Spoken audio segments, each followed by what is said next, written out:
মন্ডলের খান্দ্রা এলাকার ডাঙ্গালপাড়ায় রয়েছে 109 নম্বর অঙ্গনওয়াড়ি কেন্দ্র। অঙ্গনওয়াড়ি কেন্দ্রটি দীর্ঘদিন ধরে ভগ্ন দশা, নেই নির্দিষ্ট কোনো ক্লাসরুম, নেই স্কুলের বাচ্চাদের মিড ডে মিল ও গর্ভবতী মায়েদের জন্য রান্না করার জায়গা। শুধু ভগবানের ভরসায় চলছে এই শিশু শিক্ষক কেন্দ্রটি বলে অভিযোগ স্থানীয় বাসিন্দাদের। বারবার প্রশাসনের বিভিন্ন দপ্তরে জানানো হয়েছে, পঞ্চায়েত থেকে ভিডিওকে, কিন্তু কাজের কিছু হয়নি। উল্লেখ্য, খান্দ্রার এই অঙ্গনওয়াড়ি কেন্দ্রটির পাশে রয়েছে একটি স্থানীয় ক্লাব ঘর, সেটার মাথার উপর ছাদ নেই। সেই ঘরের অস্বাস্থ্যকর পরিবেশে একই সাথে চলছে শিশুদের পড়াশোনাও, চলছে মিড ডে মিলের রান্না বান্নাও। ঘরের দেওয়াল কাঁচা, যে কোনো সময় পড়ে গিয়ে ভয়ানক বিপদ ঘটতে পারে। আর বৃষ্টি হলে ঘরের মধ্যে 1 হাঁটু জল হয়ে যায়। বৃষ্টি হলে অঙ্গনওয়াড়ি কেন্দ্রে আসে না ছাত্রছাত্রীরা।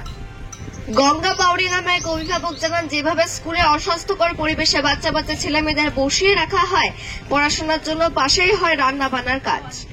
ঘর ভরে যায় ধোঁয়ায়, নানান রোগে আক্রান্ত হচ্ছে স্কুলের ছাত্র ছাত্রীরা। স্থানীয় বাসিন্দাদের একটাই দাবি, সুস্থ পরিবেশে তাদের ছেলেমেয়েরা স্কুলে আসুক বিপদ মুক্ত ভাবে। শিশু শিক্ষা কেন্দ্রের কর্মী কণিকা বাধ্যকর জানান, বারবার তাদের বিভিন্ন দপ্তরে তিনি জানিয়েছেন এই কেন্দ্রটি মেরামতের জন্য, কিন্তু উপায় হয়নি কিছু। অন্ডাল থেকে জিজ্ঞাসা রিপোর্ট নিউজে।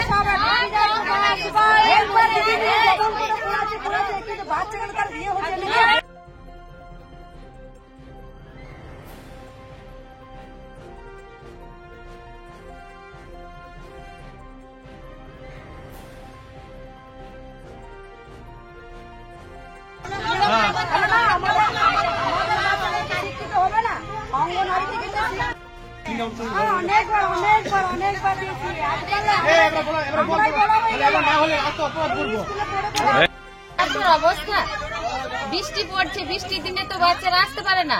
আর এরকম রান্নাঘর নেই, ধোঁয়াতের উপরে পড়ায়।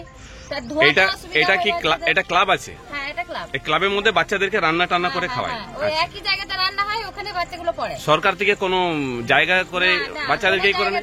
এমনকি আমরা ফিট চাপানোর জন্য অ্যাপ্লাই করেছিলাম, অ্যাপ্লিকেশন দিয়েছিলাম, কিন্তু ওটা রিজেক্ট হয়ে গেছে। রান্নাঘরের কোনো ব্যবস্থা হয়নি, ওখানেই রান্না হয়, ওইখানেই বাচ্চাদেরকে পড়ানো হয়। ধোঁয়া, সব বাচ্চা ধোঁয়াতে বসে থাকে। আর বৃষ্টির দিনে তো কোনো ভাবেই পাঠানো যায় না। বৃষ্টি জল ঢুকে একদম 1 পা করে হয়ে যায়, রান্না করতে পারে না। বাচ্চাদেরকে বসানোর কোনো জায়গা নাই, উপরে ছাদ থেকে জল পড়ে, একটা দেয়াল যদি ভেঙে পড়ে যায় বাচ্চাকে কে রিস্ক নেই? সেই ভয়ে তো বাচ্চাদেরকে পাঠাতে পারছি না। সেই ব্যবস্থাটা দেখুন যাতে করা হয়। আপনার নাম? গঙ্গা বাবু। বলছি, আমরা এই যে মারা বাচ্চাদেরকে পাঠাতে চাইছে না, কিন্তু আমরা তো জোর করে বলতে পারছি না, কারণ এই জলের মধ্যে বাচ্চারা কি করে বসবে। আমরা নাহলে একটু রান্নাটা অসুবিধা করে দিচ্ছি, তারপর সব বাচ্চাদের জন্য খাবার নিয়ে যাচ্ছে, এতগুলো লোকের রান্না। তাহলে এত বাচ্চা যদি না আসে, যদি উপরে থেকে সিডিপিও ম্যাডামরা আসে, বলবেন যে বাচ্চা নয়, তুমি এতগুলো লোকের খাবার করছো, তাহলে তো অসুবিধা। আর আমি এই কয়েকদিন হলো এসেছি, কিন্তু বরাবর মারা তো বললেন যে কয়েক বছর, মানে যাবত 4-5 বছরেই এই অবস্থা আছে, কিন্তু বর্ষা যাচ্ছে, শীত যাচ্ছে, হচ্ছে না। অনেকবার দরখাস্ত দেওয়া সত্ত্বেও, অনেকবার ফটো করা সত্ত্বেও, কিন্তু কোনো উদ্যোগ নিয়ে পরে কোনো প্রশাসন কাম দেয়নি। পঞ্চায়েতে আপনারা কমপ্লেন করেছিলেন? হ্যাঁ, পঞ্চায়েত অনেকবার করেছে এরা।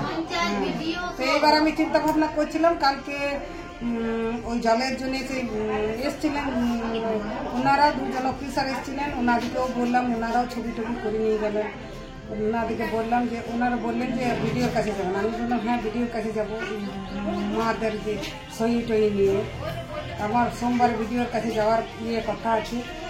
যেদিক থেকে হয়, যদি হয়ে যায় তাহলে খুব ভালো হয়, কারণ এই পাড়া থেকে যদি মনে করুন, এই পাড়া থেকে যদি সেন্টারটা উঠে বলে যে অন্য কোথাও যাবেন, কিন্তু আমি তার ছেলে পুলে দিকে পাবো না। মারা তো এত যদি ছেলে দিকে পাঠাবে না, হয়তো কারো একটা ফাঁকা ঘর আছে সেখানে দিলে, কোথাও একটা ক্লাব আছে সেখানে দিলে। এই অবস্থাতে তো আর খুব বর্ষা পড়লে তো পড়তে পারবে না। ওনাদের অসুবিধা, আমাদেরও অসুবিধা। আমরা যাদের দিকে নিয়ে কাজ করবো, তারাই যদি আমাদের কাছে খাবার না নিতে চাই, তাহলে আমরা কি করে কাজটা করবো? আপনার পরিচয়? আমার পরিচয়, আমি অঙ্গনওয়াড়ি ওয়ার্কার, আমার নাম কণিকা বাধ্যকর। আমি 1 তারিখ থেকে এখানে এসেছি।